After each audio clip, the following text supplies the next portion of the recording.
ধন্যবাদ আপনাদেরকে।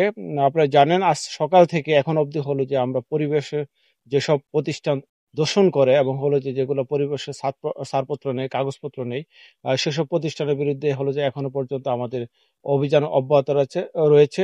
আজ সকালে আমরা ইসের আশুলিয়ার রুস্তমপুরে অবস্থিত 7 স্টার ব্রিক্স নামক একটি প্রতিষ্ঠানকে আমরা 10 লক্ষ টাকা অর্থদণ্ড করেছি। পাশাপাশি এই অবৈধ ইট ভাটাটিকে আমরা ঘুরিয়ে দিয়েছি এবং আজকে কোনো হলো যে জেল দেওয়া হয়নি, তাদেরকে সতর্ক করে দেওয়া হয়েছে। যদি আগামীতে তারা হলো যে উপযুক্ত কাগজ ছাড়া যদি ইটভাটা পরিচালনা করে তাহলে হলো যে আমরা তাদেরকে আইনের আওতায় আনবো এবং হলো যে তখন মোবাইল কোর্টের মাধ্যমে জেল দিয়ে দিব।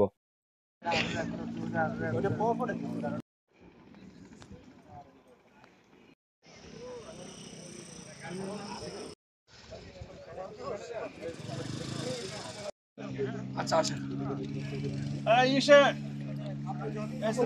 সদর আসো যাচ্ছে সাথে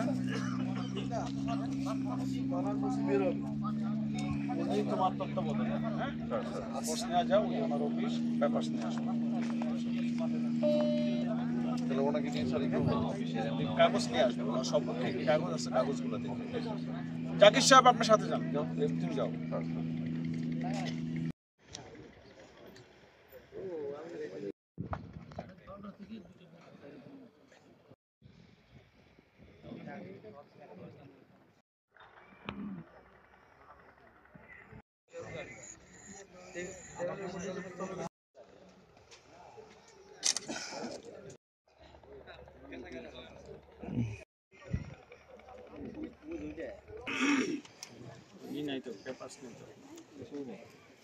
না দিলে জেল হবে, 10 বছরের জেল, 10 বছরের জেল হবে।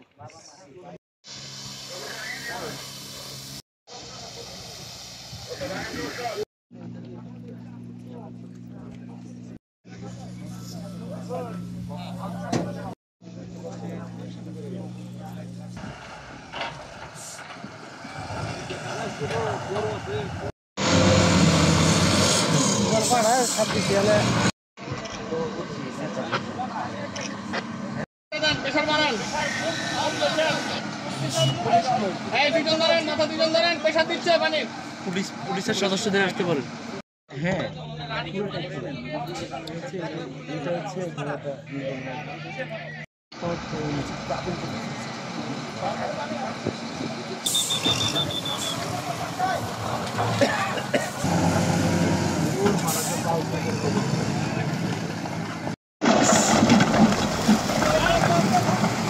পাশাপাশি হলো যে আজকে আমরা সাভার উপজেলায় বাকুরতা ইউনিয়নে আপনারা ইতিমধ্যে দেখেছেন প্রায় 3টি হলো যে যেগুলো টায়ার পুড়িয়ে তেল উৎপাদন করে, যা অত্যন্ত পরিবেশের জন্য ঝুঁকিপূর্ণ এবং ক্ষতিকর। সেই 3টি টায়ার ফ্যাক্টরি, অবৈধ টায়ার ফ্যাক্টরি আপনাদের সম্মুখে হলো আমরা ঘুরিয়ে দিয়েছি এবং কাঠ পুড়িয়ে যে কয়লা তৈরি করে সেই কাঠ পুড়িয়ে কয়লা তৈরি 2টি কারখানা আমরা ইতিমধ্যে ঘুরিয়ে দিয়েছি। আপনাদের মাধ্যমে আমি সাভারে যেসব অবৈধ কারখানা রয়েছে এবং মালিক রয়েছে তাদের একটি মেসেজ দিতে চাই, যারা অবৈধ কারখানার মালিক এবং অবৈধ বিজনেস করছেন, আজকে যে পরিণতি দেখছেন, আগামী দিনে যদি কেউ দুঃসাহস দেখায় তাদের জন্য এই পরিণতি অপেক্ষা করছে। পাশাপাশি আপনারা জানেন সাভার একটি বিস্তীর্ণ এলাকা, অনেক বড় এলাকা, তা আমরা পর্যায়ক্রমে যেসব হলো যে অবৈধ কারখানা থাকবে সেগুলোর বিরুদ্ধে আমরা মোবাইল কোর্টের মাধ্যমে তাদেরকে অর্থদণ্ড, তারপর কারাদণ্ড অথবা উভয় দণ্ড, অথবা আজকে যে পরিণতি হয়েছে আমরা মালিক পাই নাই অনেক ফ্যাক্টরিতে, সেই ফ্যাক্টরিগুলো আমরা সম্পূর্ণ ঘুরিয়ে দিয়েছি। ওই অবৈধ ফ্যাক্টরিগুলো আগামী দিনে আমরা ঘুরিয়ে দিব, কারণ পরিবেশের ভারসাম্য যদি আমরা রক্ষা করতে না পারি তাহলে জীববৈচিত্র্য নষ্ট হয়ে যাবে, মানুষের যে বসবাসের যে একটি জায়গা সেটি নষ্ট হয়ে যাবে। তা আমরা আসলে এটা করতে দিতে পারি না। উপজেলা প্রশাসনের পক্ষ থেকে এই ধরনের অভিযান অব্যাহত থাকবে।